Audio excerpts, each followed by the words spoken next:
सवितुर्वरेण्यं भर्गो देवस्य धीमहि धियो यो नः प्रचोदयात्। वंशी विभूषितकरान्नवनीरदाभात् पीताम्बरादरुणबिम्बफलाधरोष्ठात् पूर्णेन्दुसुन्दरमुखादरविन्दनेत्रात् कृष्णात् परं किमपि तत्त्वमहं न जाने। वन्दे राधापदाम्भोजं ब्रह्मादिसुरवन्दितं यत्कीर्तिं कीर्तनेनैव पुनाति भुवनत्रयं पुनाति भुवनत्रयम्।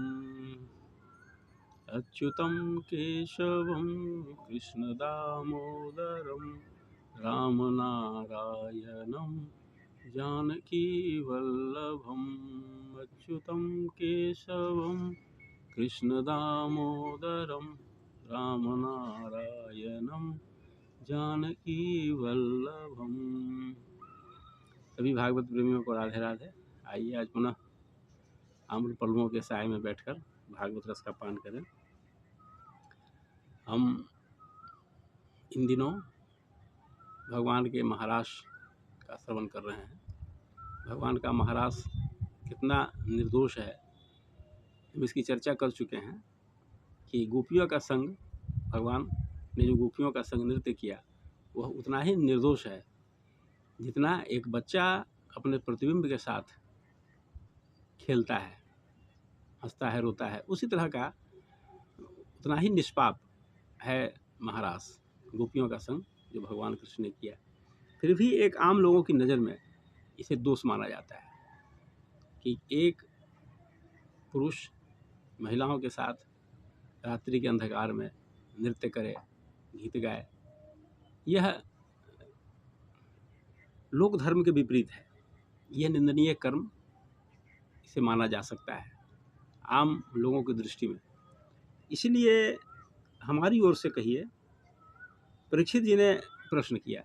हालांकि यह परीक्षित का व्यक्तिगत प्रश्न नहीं माना जाता है, लेकिन हम सब की ओर से, चूँकि आम लोगों के मन में यह भाव वो हो सकता है कि भगवान ने जो अनंत कोटि ब्रह्मांड नायक हैं, जो लोगों को धर्म मार्ग पर चलाने के लिए, शिक्षा देने के लिए जिनका अवतार हुआ, उन्होंने ऐसा निंदनीय कर्म क्यों किया, परीक्षित जी ने पूछा। तो उनके प्रश्न पर ऐसा भागवताचार्य लोगों का कहना है कि सुखदेव जी को गुस्सा आ गया। वैसे डांटा नहीं, कैसे उन्होंने पकड़ा कि इसके पूर्व जब भी परीक्षित जी ने प्रश्न किया तो सुखदेव जी ने संबोधन करने के बाद उत्तर दिया। जैसे राजन, परीक्षित, ऐसे करके संबोधन करने के बाद उन्होंने उत्तर दिया। लेकिन इस प्रश्न के बाद उनका जो प्रश्न था कि भगवान कृष्ण ने लोक धर्म के विपरीत आचरण क्यों किया, सुखदेव जी परमहंस जी ने कोई भी संबोधन नहीं किया और सीधे सीधे कहना शुरू कर दिया। इसी से लोगों ने अर्थ लगाया, आचार्यों ने, कि सुखदेव जी महाराज गुस्से में थे कि परीक्षित तुमको ऐसा शंका नहीं करना चाहिए। इसका उत्तर उन्होंने दिया कि जैसे रामचरितमानस में आया है कि समर्थ के नहीं दोष गुसाई, रवि पावक सुरसरी की नाई। जो समर्थवान है उसको दोष नहीं लगता है।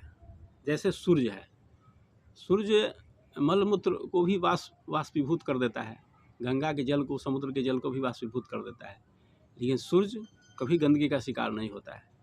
उसी तरह से गंगा नदी में अनेक प्रकार की गंदगी जाती है, फिर भी गंगा को कलंकित नहीं किया जा सकता है। उसी प्रकार से अग्नि को भी, अग्नि हर तरह के चीज़ को पचा लेता है। उसमें शुद्ध अच्छे स्तर का लकड़ी उसमें डालिए या कोई भी चीज़ उठा के उसमें डाल दीजिए, वह सबको भस्मीभूत कर देता है, लेकिन फिर भी अग्नि अपनी पवित्रता नहीं खोती है। तो ठीक यही चीज़ है, जैसा कि रामचरितमानस में गोस्वामी जी ने लिखा कि रवि पावक सुरसरी की नाई। जैसे रवि, पावक अग्नि और सुरसरी गंगा हमेशा निर्दोष है, उसी तरह से भगवान कृष्ण की जो लीला है वो गुण दोष से रहित है। उसमें आप कोई दोष नहीं कह सकते हैं, क्योंकि भगवान कृष्ण समर्थ हैं। भगवान का यही परिभाषा है कि कर्तुम अकर्तुम अन्यथा कर्तुम यो समर्थ स ईश्वर। जो करने योग्य, न करने योग्य और सर्वथा असंभव कार्य को भी कर दिखा दे, उसे ही भगवान कहते हैं। तो इस तरह जो सक्षम है, इतने जो समर्थ हैं, उनको कोई भी दोष दूषित नहीं कर सकता है। यही सुखदेव जी परमहंस जी का उत्तर था। और उसके बाद उन्होंने इस प्रसंग को बदल दिया, फिर अगला प्रसंग शुरू कर दिया उन्होंने। और ये बात सही है। वह महारास, रास का मतलब ही वही होता है, रसो वैसा। परमात्मा को रस कहा जाता है, रस स्वरूप परमात्मा है। तो रसो वैसा, वह रस है, परमात्मा स्वयं रस है। तो उसके साथ जो मिला, उस रस के साथ जो मिला, जो आनंद मनाया, उसी को रास की प्रक्रिया कही जाती है। वही रास है और कुछ नहीं है। एक ही रस अनेक रूपों में बटा। यह जो लीला है भगवान की, यह चिन्मय लीला है। यह परमधाम में हमेशा होता रहता है। वो नित्य लीला है भगवान की। धरती पर कुछ समय के लिए होता है, लोगों को आनंद देने के लिए, लेकिन परमधाम में यह लीला सतत चलती रहती है। दिव्य रास हमेशा चलता रहता है वहाँ।